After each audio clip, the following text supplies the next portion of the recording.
What's up, YouTube? It's your boy Dannar Hetoshi here, and we need to talk. Team Savannah is on a mission to raise money to help pay for medical treatment for children across the United States and Canada. We will be participating in a 24-hour gaming marathon on November 4th as part of our commitment. All donations to team members go directly to the selected Children's Miracle Network Hospital, in many cases on this team, likely Children's Hospital of Colorado. Savannah was a precocious 6-year-old girl in Colorado who, with the help of Children's Hospital of Colorado, fought neuroblastoma for 3 years. In 2017, we fight cancer in her memory. We want to share the story of how Savannah and Victoria Enman has inspired people from all over the country and beyond, and that they're raising money to help pay for treatment for kids just like them, all in their name. We want to inspire kids across the world to keep fighting. Stand by us and help us send this message to children everywhere, that they aren't fighting this fight alone. Join us or donate to the cause. There really is no better charity to give to.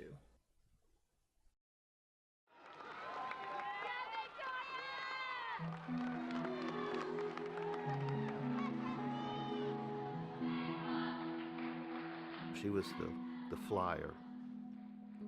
She's the one that they would, get and throw into the air. She was this cute, petite, tiny little girl with just a head full of long, blonde hair. She wasn't afraid of heights. In fact, she wasn't really afraid of anything. We had noticed she had just gotten weak. I said, "What's the matter with you?" I said, "You're a tumbler. You can tumble and do backflips." It progressed from that to she fainted a couple times. So I took her into the doctor the next day, and they immediately sent us to Texas Children's Hospital. She was just, from the moment I met her, she was about 11 years old, she just had a sort of magical presence about her, and nothing would keep that girl down. Victoria was diagnosed at the age of 11 and a half with acute lymphoblastic leukemia. In today's world, we cure, go away forever, about 80% of children.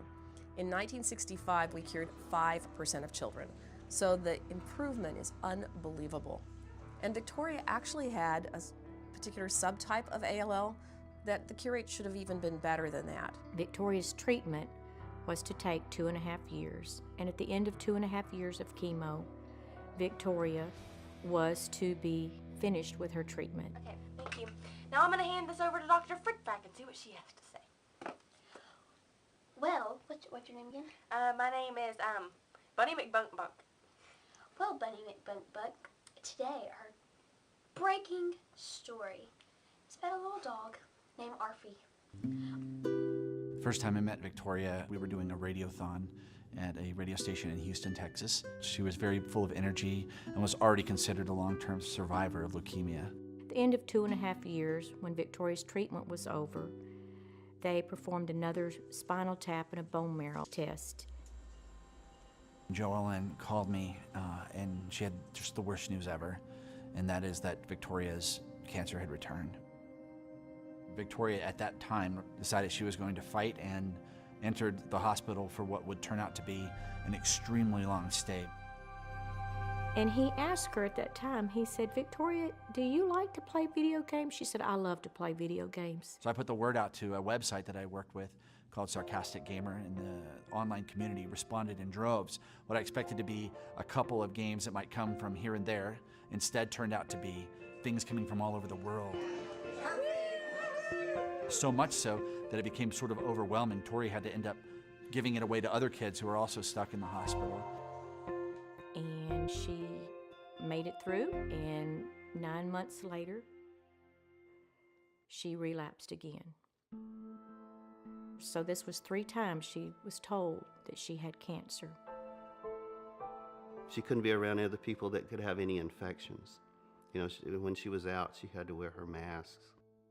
During this time, Victoria contracted a fungal infection, which is from a very low immune system, and she had little to no immune system left. And I asked her what she wanted for Christmas.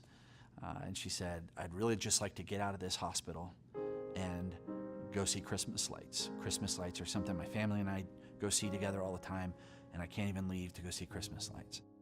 And after about 10 minutes, we rolled back upstairs to her room, and we had our picture made in front of a little Christmas tree. And I said goodbye.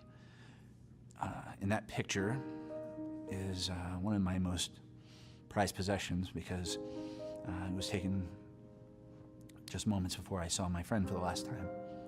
And Victoria passed away before I could get back to see her.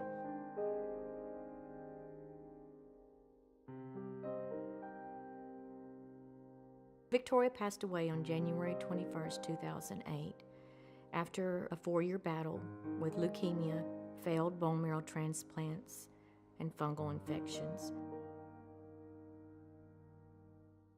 It was as a result of Tori's death, sitting at her funeral, that I made up my mind that I needed to be doing this, not just a couple days a year with a radiothon, that I needed to be doing this with my life.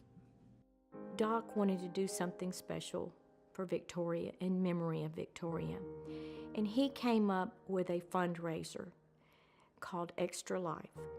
And this fundraiser would be for the gaming community. It just occurred to me that gamers should be able to do the things they love to help sick and injured kids as well. And so Extra Life was born. 1,200 gamers showed up on October 15th in 2008. With this year's Extra Life Gaming Marathon, we're helping save kids' lives. You don't even have to be a crime-fighting superhero. Each and every year afterwards, it continued to grow. Gamers responded by being able to game for their local hospitals. We've grown since 2010 from a small group of over 4,000 gamers to a massive movement comprised of over 50,000 gamers who helped raise over $6.1 million in 2014 alone. Video games are like the #1 form of entertainment on planet Earth, have been now for quite a while. Anyone could be involved in Extra Life. Gamers aren't that pale kid in mom and dad's basement. They're mom and dads, their aunts and uncles. A young child to an older adult to a grandparent. You can take all that fun of playing games for 24 hours and reach out to your friends and bring them to your environment. Or if you want to play a board game, a card game. The funds that Extra Lifers raise can go to a variety of purposes in the local area at the local hospitals. So maybe your extra $20 or your extra $50 goes to curing 87% of children with leukemia. They might buy an isolette for a baby that is born the size of a cell phone and has to fight for its life. I can guarantee you that that money goes directly back to these children to keep this from happening again to someone else's child.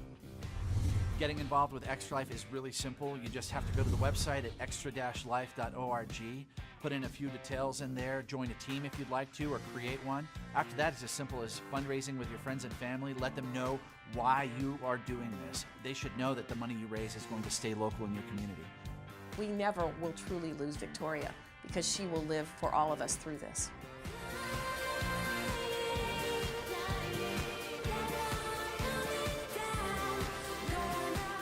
It started with a little girl in Orange, Texas.